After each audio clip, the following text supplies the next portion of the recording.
Hi, everyone. It's Lynn from Devine Central. And today I am joined by Anne-Marie McNamara from across the pond. This is our Irish connection to our Tarot Readers Monthly podcast that you can find on this channel. And today she and I are going to be discussing some truly hidden symbols in the major arcana cards. Today we had so much information, didn't we, Anne-Marie, that we're going to do another video here shortly on the minors. But today we're going to stay with some of the things on the majors. Now, maybe some of you have seen these, and most of you probably have not, especially if you're aspiring. And it just seems that we're always focused in the beginning on learning the meanings of the cards.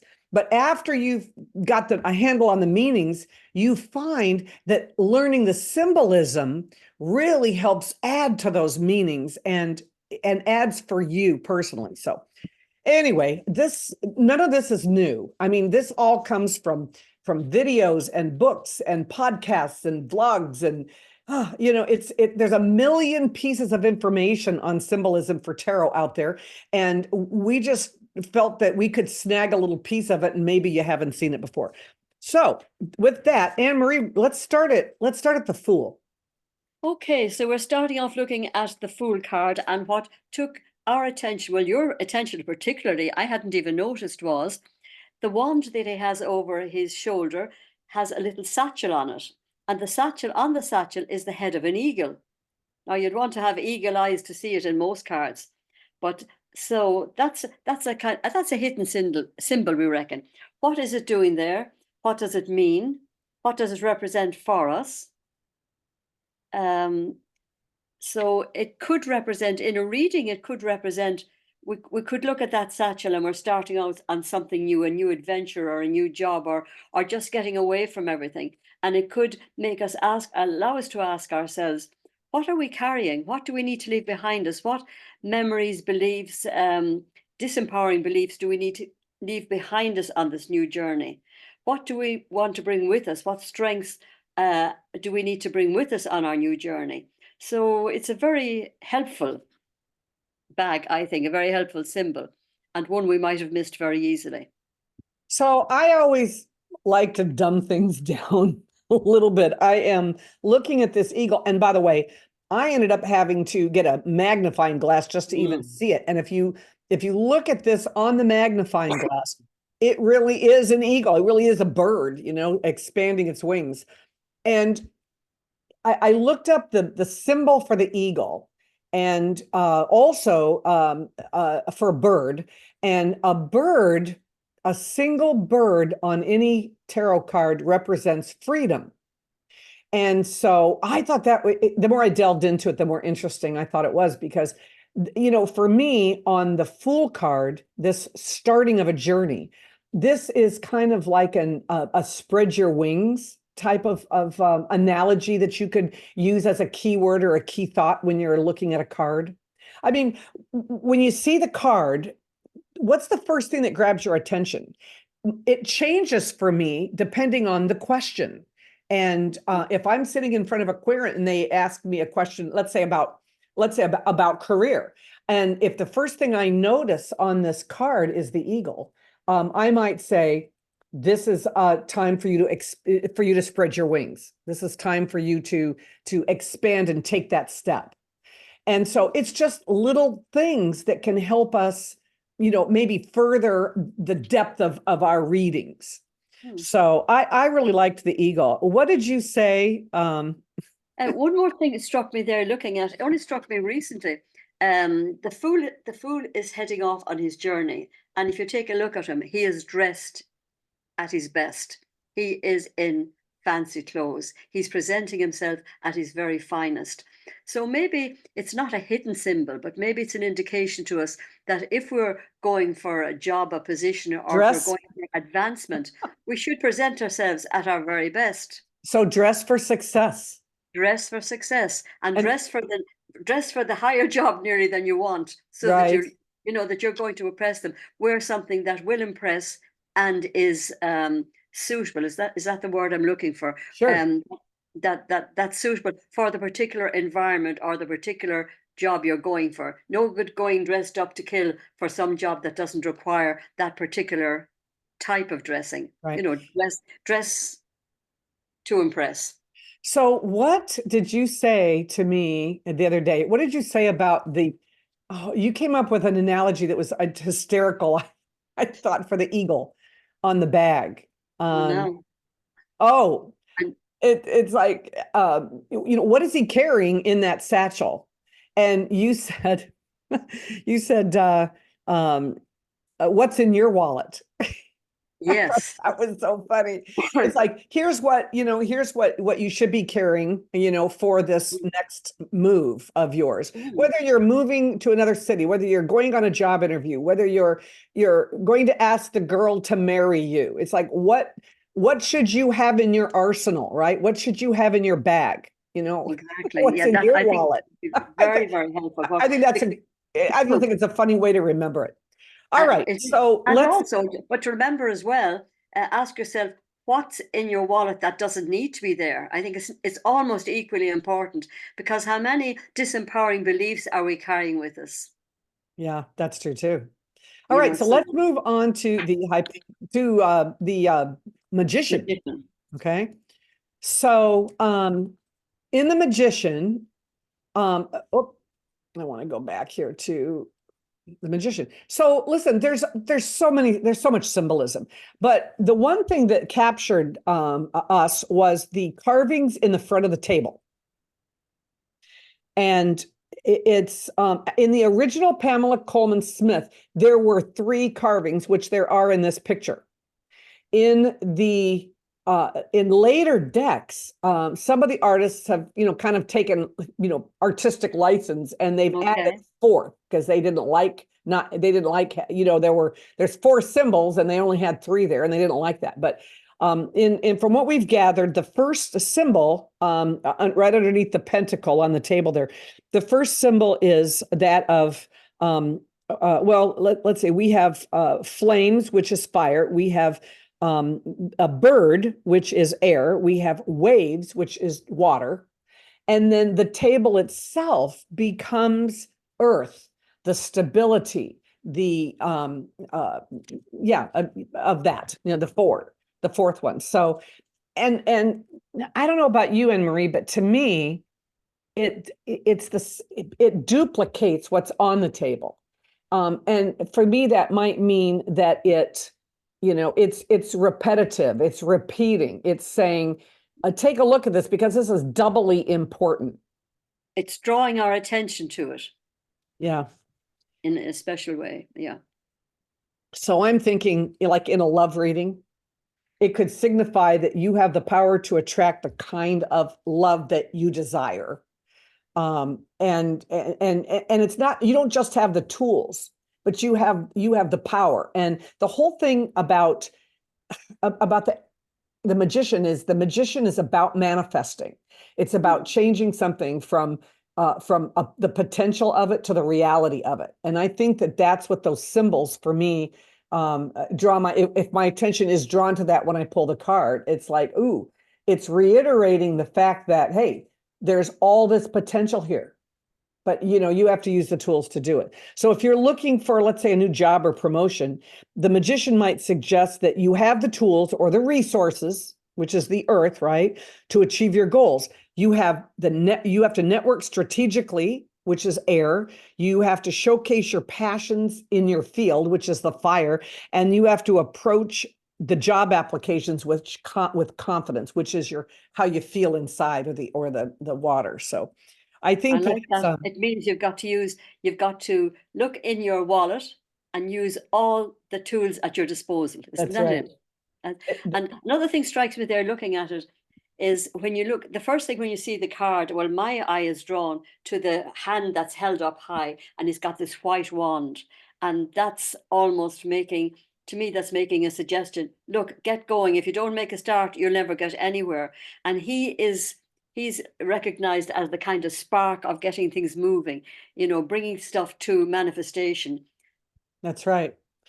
So I like the idea that for some reason, get a move on there. You were saying about a love reading earlier, and it might just bring to your mind, if you're sure this is what you want, you have everything you need, now get a move on, get started.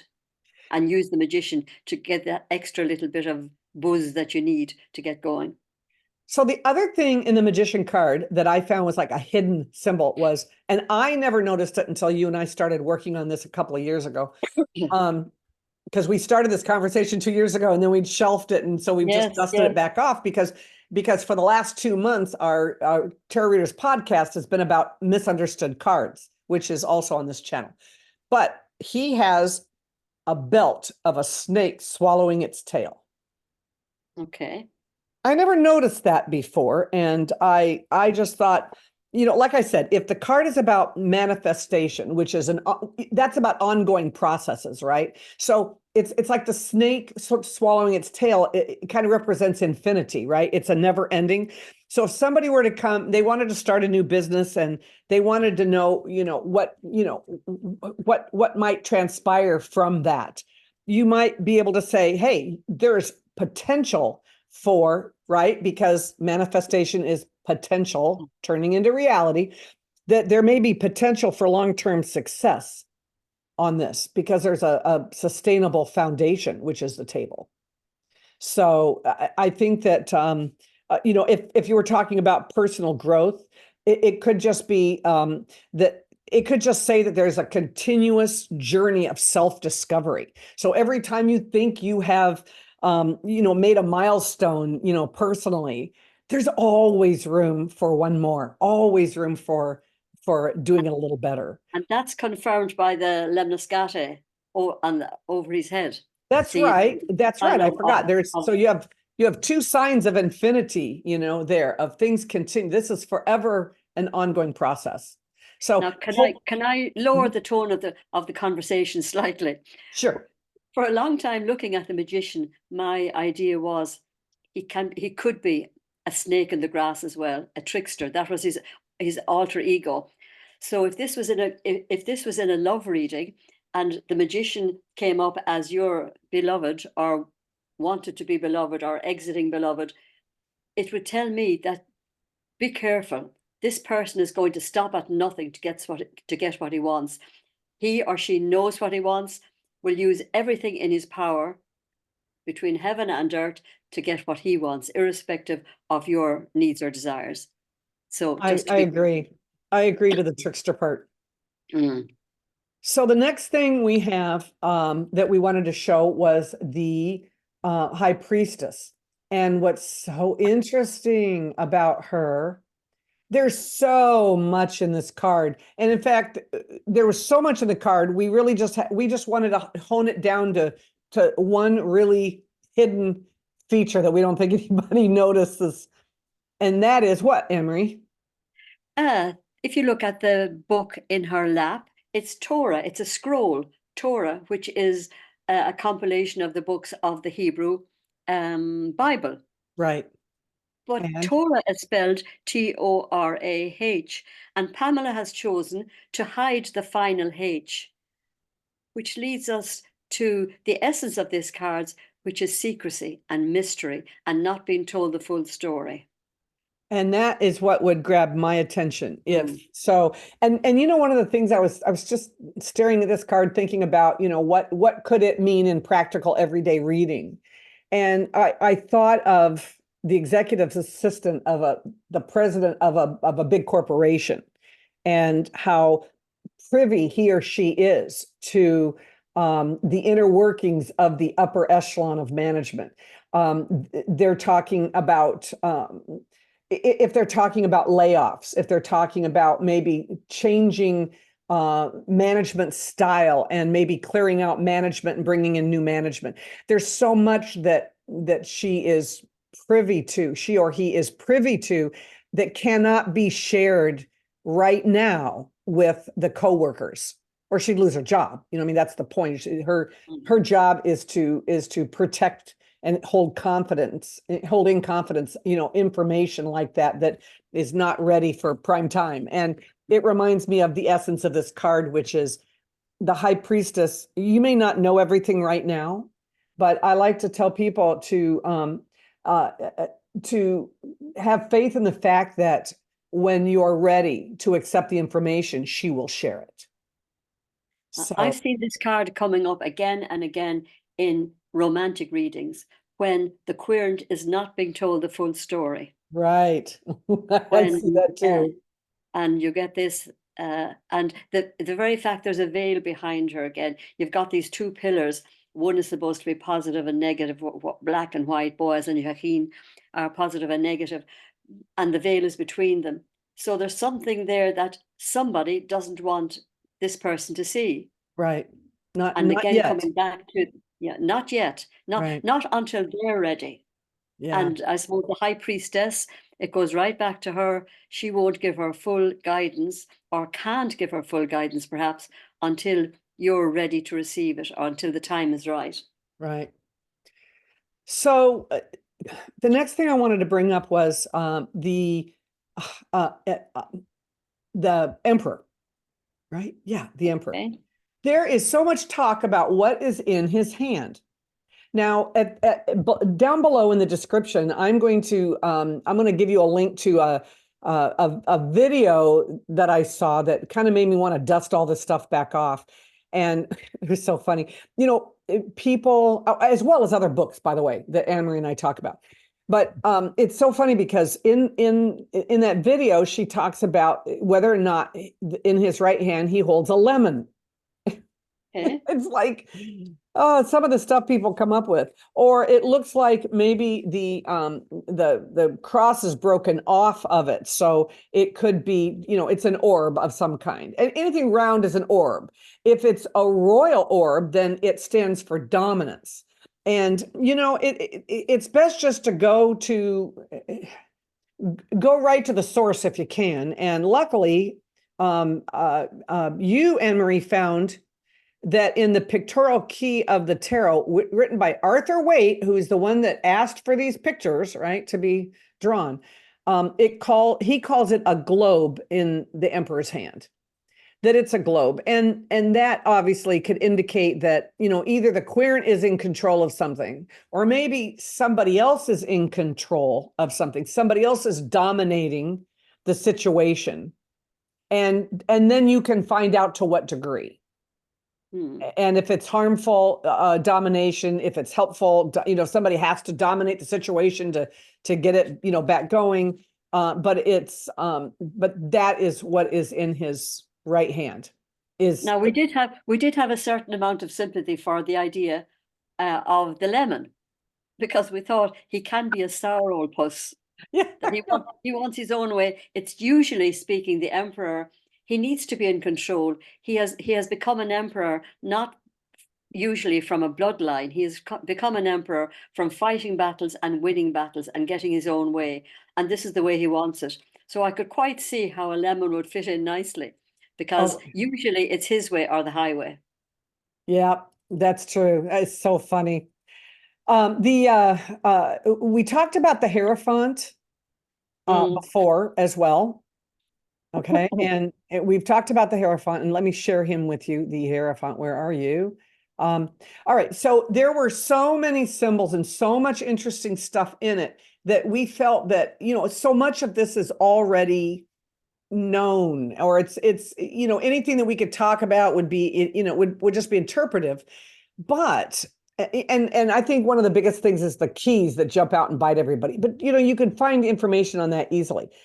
The one thing that I wanted to address in this, Anne Marie, were the papal chamberlains. These are the two either youngsters, young people, old people, whatever, down in the bottom, staring at the Hierophant.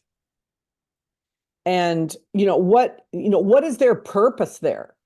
I mean, is their purpose just to give him, an audience, for what he's doing? Or not. And what I thought was, I don't know, did you come up this or did I find this in research? Fulfilling the commitment. Oh, you did. You came up with service must be given to those in authority. And I don't know where that came from. That came from a Katz book, I think. Yes, yes. Okay. And I thought to myself, okay, how do we dumb that down? And it's like fulfilling the commitments you made to your boss, for example. So, but these guys would not be in front of this Pope, not be in front of this You can call him a pope or a bishop or whoever, but he's in very high authority. And these guys would not be that close to him if they too did not have some type of power or influence themselves. And so in a reading, that might suggest that you have more agency than you realize within your hierarchy. So if something needs to be done at work, somebody needs to take a stand on something, instead of just blending into the crowd, you might stand up to that piece of authority to the degree and with the diplomacy that you would not be there in your position if you did not have the ear of the person in authority. And so, I'm thinking, or it might say you need to meet with that person in authority. Yeah, I'm my mouth is not working. I think these two people, it could be a message to you that if you can't get to the person you need to get to, sometimes it can be very difficult to get to the top. There's always someone, an intermediary, who has an amount of knowledge or a better now my mouth is gone again, who can get through to the person that you need to get through to. Which actually works really well with the whole purpose of this card, which is conformity. And it's and doing things the right way, doing things the traditional way. So instead of jumping over your supervisor's head to get to, the head guy, following protocol and doing it in a traditional way, which is properly crawling up the ladder. Yes. So that would fit. Finding out the right way to go about things rather than rushing in, finding out what people have done in a similar situation before you, because there aren't really that many new situations either in romance or in the corporate life. Most things have happened before. So find out, do a bit more research into what has happened and find out where you can get advice to move forward in whatever situation you happen to be in, and to move forward in a slow and steady way. Right. Do you see the chariot on here? Chariot, yes. I mean, on the screen? No. You do not? Okay, because sorry folks, I'm trying to figure out how to. Now do you see? Oh, no, we don't want her. We don't want the lovers. Oh. Chariot, do you see him on screen? No, I do not. I just see your beautiful self and then myself. Sorry. Okay. So we know that, I'm going to get rid of him there. So on the chariot, the one thing that I found, really interesting about the chariot is that the chariot has no reins. And I don't know that very many people realize that or see that. Do we have him now, Anne-Marie? No, yes, it's there now, yes. Okay. So he has no reins. And granted, I think it's kind of obvious. I'm sure that a lot of people have already caught that. There's so much symbolism in this card, but in this video that I'll put down below, she says that he only believes he is in control, that strength is the real card of power and balance. But, so if in that vein, you could say, it's the illusion of control. So in a reading, if you wanted to use that, or if that resonated with you and worked for your reading, you might say, you might ask the question, are you overestimating your influence in a particular situation? And I thought that might be a good way that when you see this card, if you happen to notice, oh gosh, the first thing I notice with him is that the Sphinx are laying down. This is supposed to be a card of action. This is supposed to be a card of movement, of focus, of, going all out. And yet they're laying down on the job.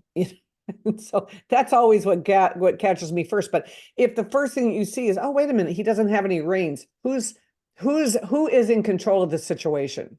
Because, and it might be a reminder that not everything is in your hands. And that even go so far as saying letting go of the need to control every aspect of a situation might just free up your energy and make you more productive. Okay. And something strikes me a little bit differently about this, that maybe they say that the number 7 and the chariot is about the fact that he has now conquered his own will. He's now a much stronger from the lessons he has learned up to this, starting off as the fool and coming to number 7, that the big thing he has at number 7 is he has conquered his will. But what strikes me is, in a situation, maybe it could be telling you not to be too obvious. The charioteer, we're told, is controlling the Sphinx with his own will and with this wand that he's holding very nonchalantly in his right hand. So to me, it would also seem is, don't be too obvious. Make sure you have all the facts and you're happy with the strength of your own position. But it doesn't mean you have to throw your power into somebody's face. True. They don't have to know the power that you've got. Be a little bit understated, but know what power you have. They don't need to know that you've got reins. You know yourself, I've got this. Just a thought. So the other hidden item in this that I never noticed until you and I started doing this was he has faces in his shoulder plates. Now, you told me that according to Arthur Waite in the pictorial key of the tarot, there's supposed to be Urim and Thummim depicting joy and sorrow, and that they emphasize the charioteer's role as mediator between dualities. And Okay. so how do you feel about that? Or what are you thinking about those face plates? Well, I loved finding out. I loved putting a name on them for a start, which is not very important at all, but at least I loved putting a name on them. Now, apparently they originated, the whole idea, these are armor. These originated from armor going years back to protect your shoulders. And then they became more and more decorative. And one of them is joy. And what did you say? The other one was sorrow. Joy and sorrow. Joy and sorrow. So you could ask yourself, what are you carrying on your shoulder? You know, what's on your shoulders? What's weighing you down at the moment? Is it joy or is it sorrow? And can you do anything to even this up a little bit? Yeah, so it could just be basically a message about finding balance, Yeah. between the two. And And of course, I think about how we are constantly in that battle of the devil on one shoulder and the angel on the other, that has which one has our ear in any given moment or any given situation. But, if you're stuck between two options or dealing with two people that have opposing positions on something, maybe it's suggesting that you're the one that needs to help them find common ground, or find a solution that can incorporate both sides of that, which again comes back to balance. But again, go ahead. Sorry, again, remembering that the initial idea of these was for protection. So what do you need to be protecting yourself against? Perhaps. Yep, that's true. That's true. The next one that we had, Emery, was I'm looking here. Oh, was the death card. Everyone hates the death card. No, it isn't that funny. And yet, we talk about transformation and that's what it is. Hang on, where is he? There we go. And there's so much of this. Listen, we could do an entire video on death and temperance, the two cards together. But in the death card, what we really wanted to bring about that I thought was the most amazing thing is the the Grim Reaper's horse has a red eye. And this is not the only card. The wolf in the moon has a red eye. And my research shows that it hints to obscured vision. So that would tie really well with the death's message, which is, in confronting our shadow side, confronting the parts of our personality, or some of the things we've done that that we're embarrassed by or ashamed of, or just mortality itself. These are things that we don't want to see. We don't want to look at. So they're obscured, right? And We don't want to see them. And so I think that when you look at this card and if the first thing that comes to your attention ends up being the red eye, now it's like, what are you avoiding? It's like a blind spot. To me, that's going to be my new keyword for that symbol is the blind spot. So what are you avoiding? It's denial versus acceptance, because we all know that acceptance is the first step toward transformation. And the card is what? It's about transformation, right? And if I like the idea about the red eye catching our attention and being a signal to us as to what we're avoiding or not seeing. And also to ask yourself or to remind yourself that if you're going to move on to something better, there's only a finite amount of space in your life and in your energy, and you have to let something go. It's best to let something go so that you can give all this new energy now to the next thing coming along. Right. You can't just hold on to everything you were ever interested in. You've got to let something go to welcome something new into your life. Now, I'll tell you something funny. I was just looking through Eden Gray's book, and she says, look at the bishop's mitre. I've only seen this note now. It's shaped like a fish, and that donates the end of the Piscean age, Pisces, which is about to end. So at the turn of the century, I think we were moving into we were leaving behind the sign of Pisces, and we were moving into the age of Aquarius. So it's just another indication that something is over so that something new can begin. Now, in this card on the screen, I'm not seeing anything in his hand. Do I need to get my magnifying glass out? No, it's not in his hand. It's his mitre on his head. Oh, the mitre. Okay, I see. Suddenly you see the little eye of a fish and his mouth open. Oh, okay, got it. All right, yep. And for that, yep, I'd still need to get out of micro. Yeah, you would really. Yeah. It's not obvious, but it's just something that came up. It was another reminder. She tells us that we're moving from one age or one stage into another. Sure. So before I get rid of this card, I want you to take a good look at the sun in the background between the towers. Do you see the sun, how it looks like it's setting? Okay. So I'm going to get rid of that screen, and I want to bring up the next card that we wanted to talk about, which is Temperance.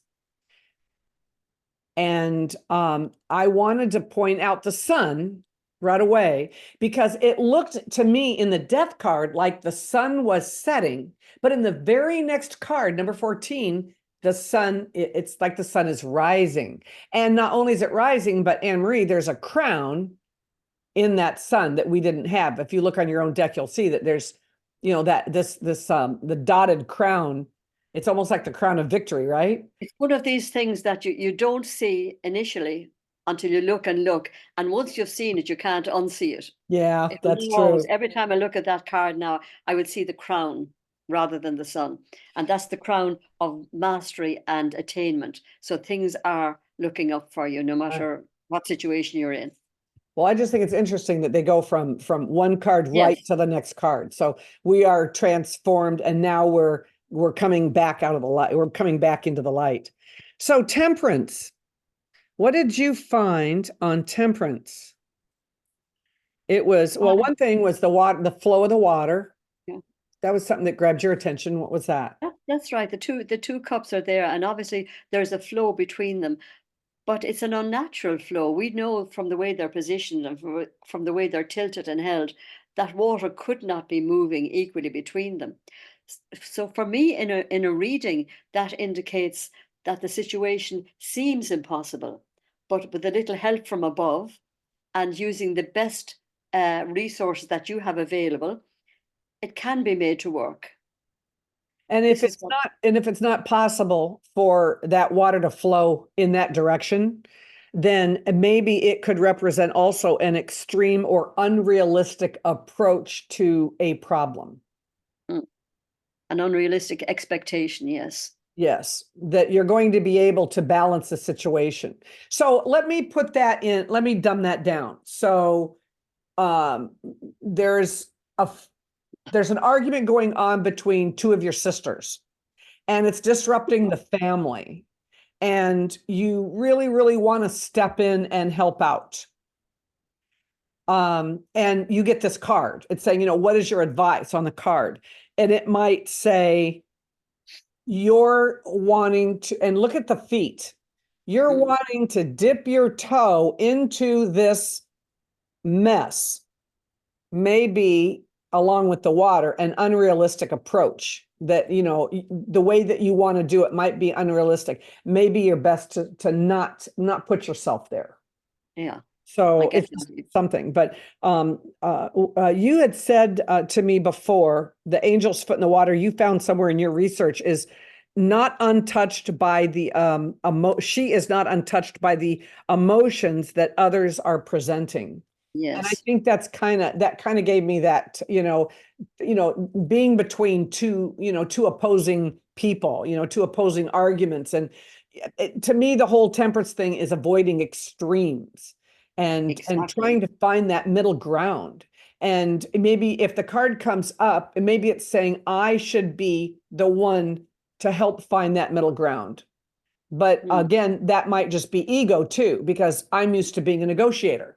It's like, so maybe what it's saying is it's, being the one maybe is not realistic. Maybe you just need to step back from the extremes that these people are creating and let the situation work itself out. Otherwise, you're going to be tapping in with your foot. You're going to be tapping into, an emotional situation that is not going to be helpful to anybody. Yeah, you're going to be putting your toes and dipping your toes into somebody else's business, which might not be helpful or something you will be thanked for.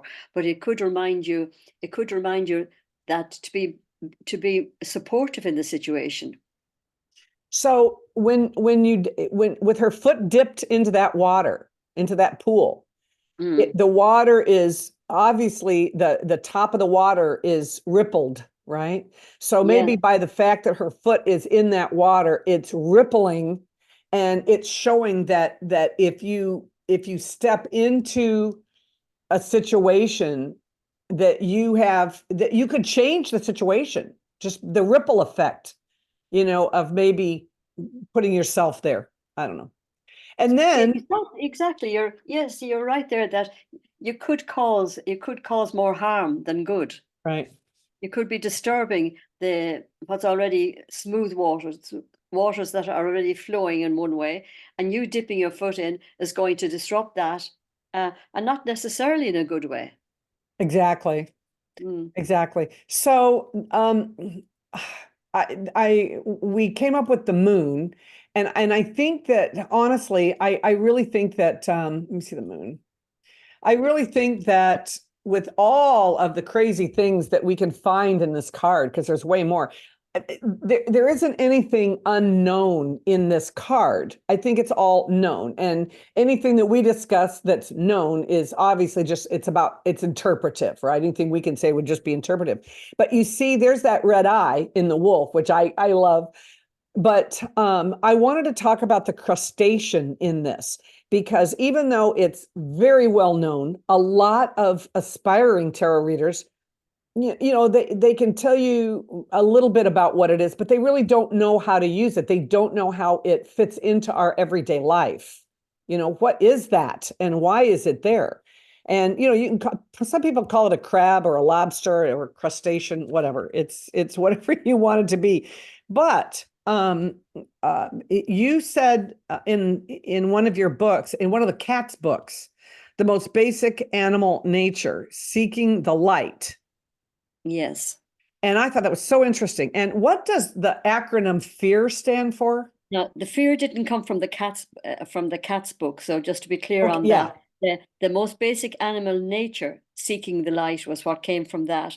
And then fear is something we all experience from day to day. It's false expectations appearing real. Yeah, I like that.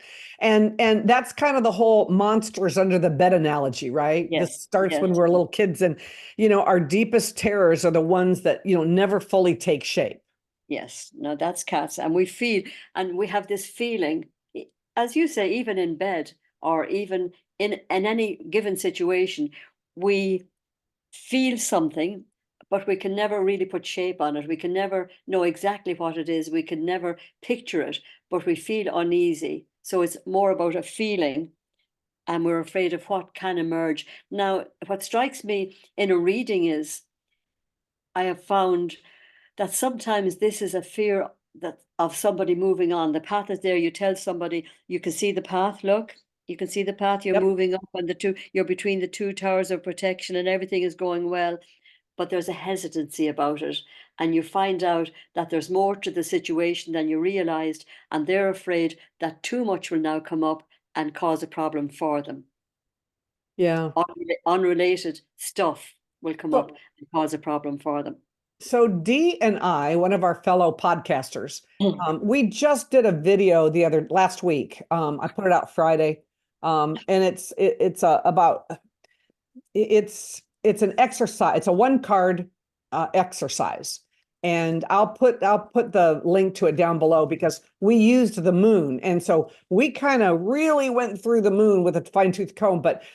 We each gave personal examples of readings where this came up for us. And I think that might be interesting to some. My notes here show me that for the crustacean, hidden emotions or aspects of ourselves we keep submerged. So this is kind of like, our dark side, the pool of water, that's our subconscious. And every now and then, our shadow side will peek out of the pool. And that's kind of how I used it in this analogy on this other video. But some crustaceans are known for their sensitive antenna and their ability to perceive changes in water pressure. This could tie to the moon's card association with intuition and picking up on subtle cues. So I was thinking that maybe also, if that's the first thing you see when you pull up the card, that maybe it's suggesting that there are subtle cues that are there. You just need to see them.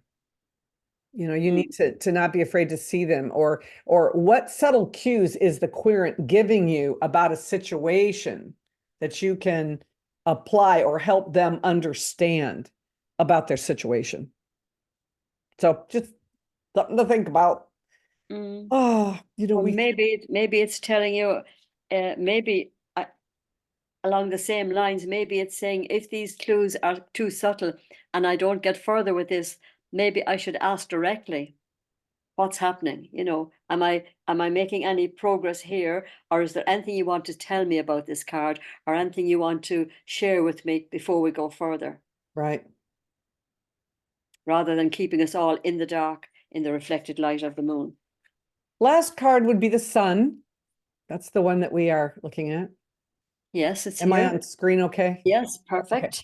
So on the sun, the thing that, and you and I had a discussion about this, the thing that bugged me was the fact that the sun looks as if it is behind everything. It is the backdrop of everything. Yes.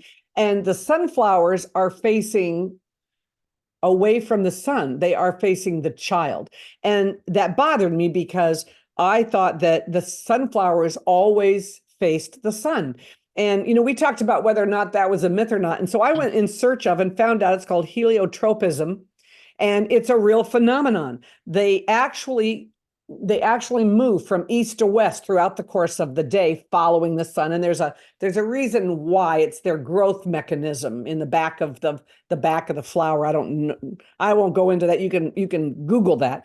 But it's interesting because it's the idea of turning to the light, which is a Theosophical Society symbol, of turning to the light, which was a Katz issue, which was brought up in your Katz book. But, I see that as, to dumb it down, I see that a little bit as,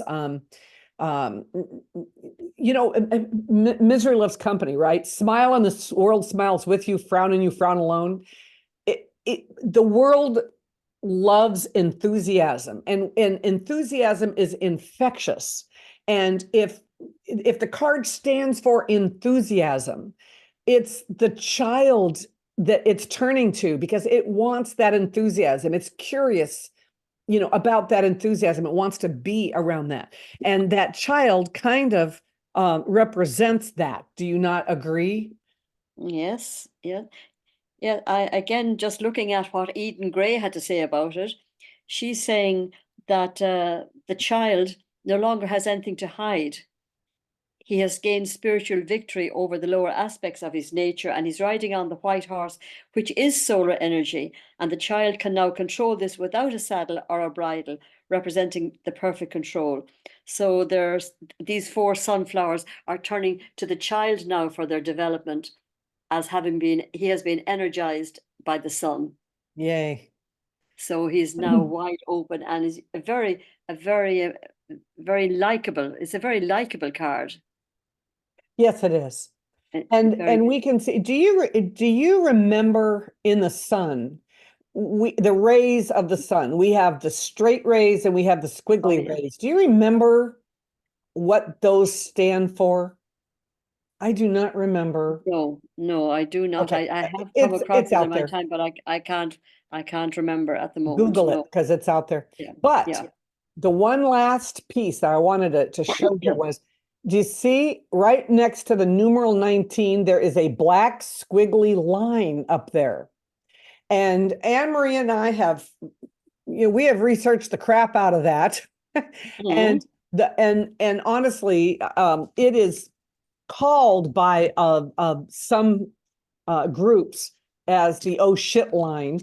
And they like to apply that to the lovers, to a love reading for some reason. I don't get the connection, but the best that I could find on this was not an example or a definition, but rather a couple or 2 or 3 different things came up on it that complemented each other, which said that Pamela Coleman started to draw another squiggly right there and then realized, oh, wait a minute, I have to have a numeral number there. So she stopped and somehow it just got left in that card, or it got left in that piece of artwork.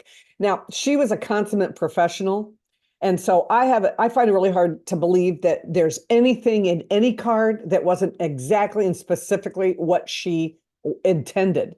So I kind of feel like it's just one of those unknown things, but you could see that and you could use that yourself for whatever you want it to be. Now, for me, I believe every card has a good side and a dark side. And for me, the dark side of the sun card, since I don't read reversals, if the card were reversed, sometimes things can be too obvious. Sometimes things can be, sometimes that we can just get burnt out, by it. And I kind of see that as, somebody at the end of the night taking somebody home from a bar and they wake up the next morning and see the reality of their situation. It's like, oh no, or oh shit, whatever. But I mean, it could just be, something like that. So it's whatever you make it. If that catches your attention when you see the card, you have to ask yourself, what is spirit? If you believe in spirit, as I do, what is spirit trying to tell me if that's the first thing I notice? If the red plume on the baby's head is the first thing you notice, what is that telling you?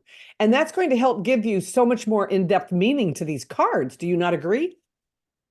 Yeah, it does. It does. It takes your attention and deeper into the card, and suddenly you're seeing more nuances there than you had previously.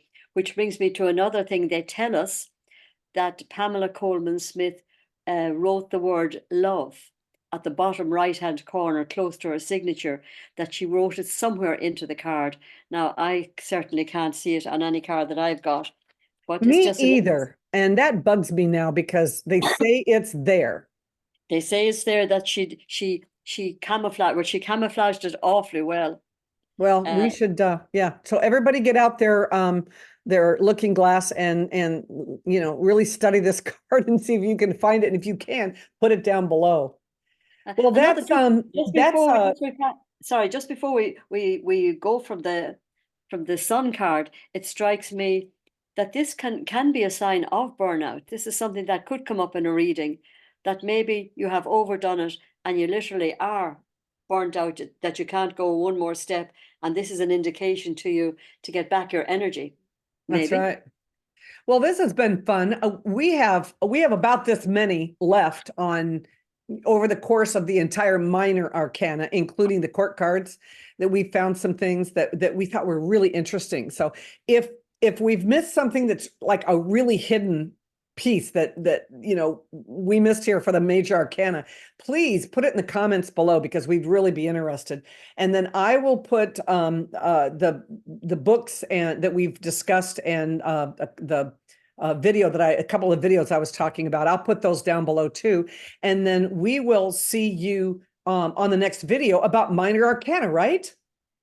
Right. Great. Okay, I'll see you later. Bye. Okay. Bye.